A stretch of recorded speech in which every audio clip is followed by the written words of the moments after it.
Lokal na pamahalaan naman ng Talaingod, Davao del Norte, hinihikayat ang mga tauhan nito na lumipat na sa kani-kanilang mga tahanan. Ito'y dahil na rin sa naging bakbakan ng mga militar at NPA. Ang ulat mula naman sa aming kasama si Jeneline Sarahina ng PIA Davao Region.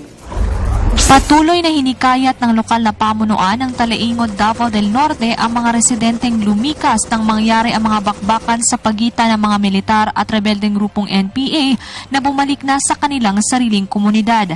Sinabi ni Talaingod Mayor Basilio Libayaw na walang takot ang mga mamamayan sa mga ginagawang operasyon ng mga militar kontra sa mga rebelde sapagkat hangad lamang nito na matigil ang pang-aabuso at gulong dulot ng NPA sa kanilang lugar. Hihiling ng ating butihing mayor ng Talaingod na bumalik na sila doon at naghihintay naman ang tulong ng local government. Ang nangyari nga lang, hinakot sila ng mga makakaliwang grupo at ginagamit sila ngayon sa kanilang mga propaganda.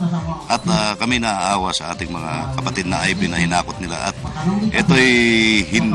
ito yung mga napwersa nilang kunin na walang magawa kundi sumunod dito sa mga makakaliwang grupo dahil meron ding banta sa kanilang mga buhay.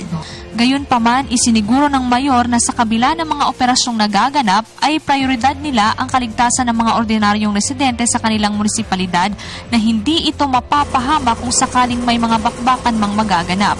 Ipinag-alala rin ng isang tribal leader Lumansad Sibugan ang pananatili ng mga evacuee sa Davao na hindi sanay sa pagtira sa lungsod at mas makakabutian niya na umuwi na ang mga ito sa kanilang mga sariling tirahan upang maipagpatuloy ang nakasanayang pamumuhay. Samantala, patuloy naman na isinusulong ng puwersa ng Armed Forces of the Philippines ang pagkakaroon ng Peace and Development Outreach Program sa nasabing lugar upang tuluyan ng makamit ang katahimikang hangad ng mga naninirahan doon. Para sa Telebisyon ng Bayan, Jeneline Sarahina ng Philippine Information Agency, Davao Region.